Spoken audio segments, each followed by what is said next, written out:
Well, we are going to get started very shortly. Holly's going to get her computer plugged in, and I'll do an introduction while she's doing that. I'd like to welcome you to the National Museum of Health and Medicine's first Science Cafe. We called it the Medical Museum Cafe, and we were really thrilled to do this. This is one of our outreach programs that we're doing sort of in conjunction with opening up a new building. So if you're from Silver Spring, I think we've got a lot of people who are from this area, really close by neighbors. Our museum is going to be opening up in a new facility in Silver Spring, Maryland this fall.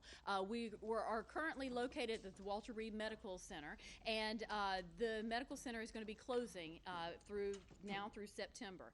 And so in that time period, we're actually going to pack up and move all of our collections to a new location in Silver Spring. If you're familiar with the Forest Glen area, if you're familiar with the seminary, we'll be right across the street from that, so you'll be able to visit us there this fall. So we're looking forward to it. But in the meantime, we're doing some things in the community to make sure that our audiences and even new folks, our new neighbors, will get to know us, and they'll become familiar with us, and they'll want to participate in programs at the museum itself. So we hope that this Science Cafe will be something that you'll enjoy coming back to when the topic is of interest to you. We'll do this either on a monthly basis or a bi-monthly basis. So if you are interested in this, if this is something that appeals to you, do sign our grid at the back of the room. There's a little clipboard, and you can give us your email address, and we can let you know about upcoming programs and activities that might be of interest to you. So please do so, and feel free to snack. Writers is here with a book sale, so if you'd like a book tonight, Holly probably have a couple of minutes at the end. We'd love for her to sign our books, so I'd love for you to enjoy that. I'd like to introduce you to our speaker, and she can take her time and get ready. But Holly, this is Holly Tucker, and Holly majored in French and political science at Indiana University, and then she went on to earn her PhD at the University of Wisconsin-Madison. Currently, she's a professor of both French and the history of medicine at Vanderbilt University. She teaches courses on history of early medicine, medicine and literature, as well as other courses on early French literature and culture. I was first introduced to Holly. I feel like I know her, but I was introduced to her, this is our first time meeting, by subscribing to her blog. It's called Wonders and Marvels, and I've been a fan for quite a while, and if you don't know about Wonders and Marvels, I would just encourage you to Google it. It'll come first thing up. But it's a really interesting blog. They call it a community for curious minds who love history, its odd stories, and good reads. And it started out as an area where she and her students could communicate, and now it's really grown so that actually a lot of scholars and writers are sending books to her so that and her students review them. So I always find out about a lot of very interesting history of medicine book topics just from reading her blog and learning, about what's going on in their community. So I would encourage you to take a look. I was really thrilled when I saw that Holly was releasing her own new book. They talked about it on the blog, and I was like, well, we have got to have her for the Science Cafe for the Medical Museum. Makes perfect sense. So she's actually our very first speaker for the cafe, and this is a type of very casual conversation. She knows that, but I want you to know that. If you all have questions, feel free to interact. If you have comments, I hope that you will make them. Her book is interesting because it is history of medicine, but it also brings out current topics and things that I think we're all concerned about. So I hope that you'll enjoy hearing from Holly. Are you ready? I think I just need to plug into We got to plug in. Okay, let's do it. Our projector's right over here. So welcome, Holly.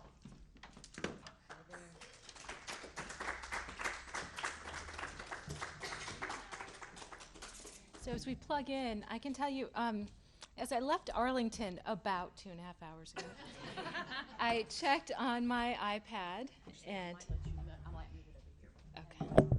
Oh, sure. And the iPad, you can do MapQuest or Google it. And I hit directions, and I accidentally hit directions walking, and it said that if I walked from Arlington to here, it would take me 12 hours. And I think I really should have taken that option as I sat in the parking lot of all of your various highways. So thank you all for being so kind and patient as I was sitting in the interstate, well, freaking out just a little bit.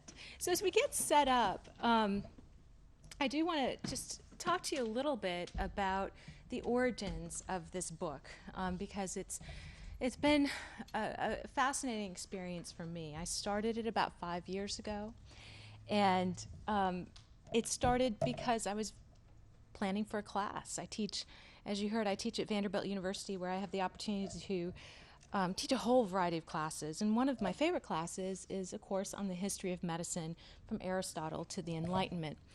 And one of the lectures that I needed to prepare was on the early discovery of the blood circulation in 1628.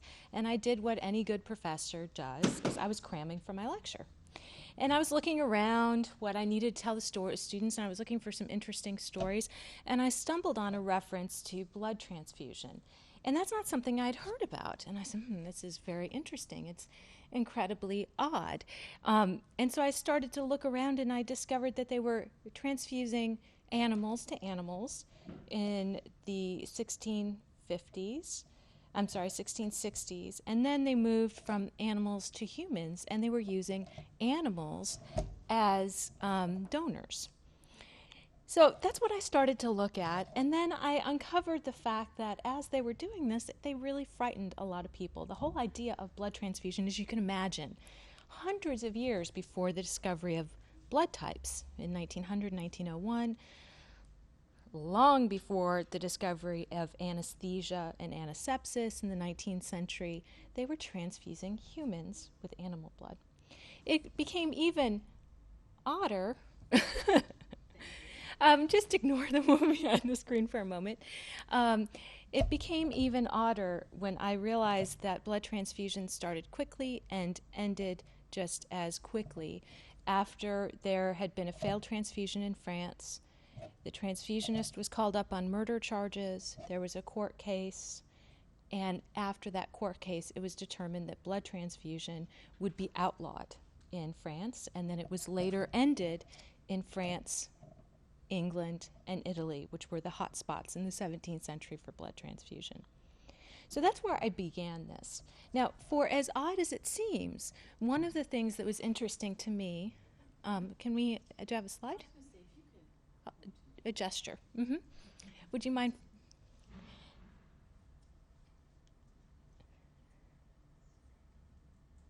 Page down, maybe? Enter.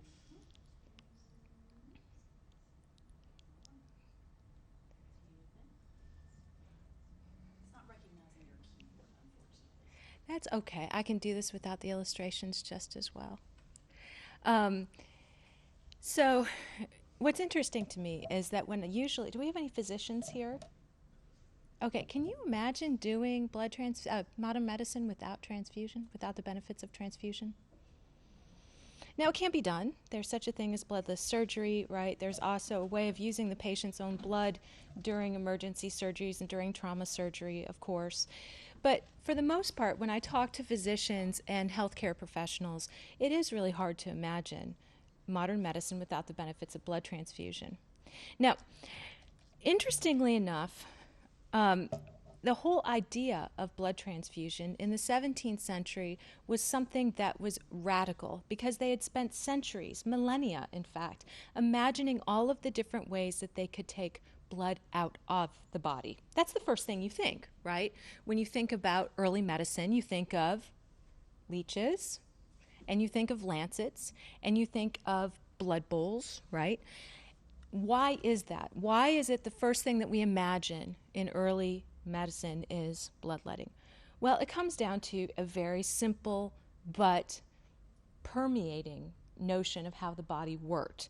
From the 5th century BCE of Hippocrates, 2nd century ACE, Galen, the body was thought to be based on the balance of what were called humors, and those were essentially fluids in the body. The 4 humors were blood, phlegm, black bile, and what they called yellow bile. And so when your body was in balance, those 4 fluids were in a happy state of equilibrium. When you were healthy.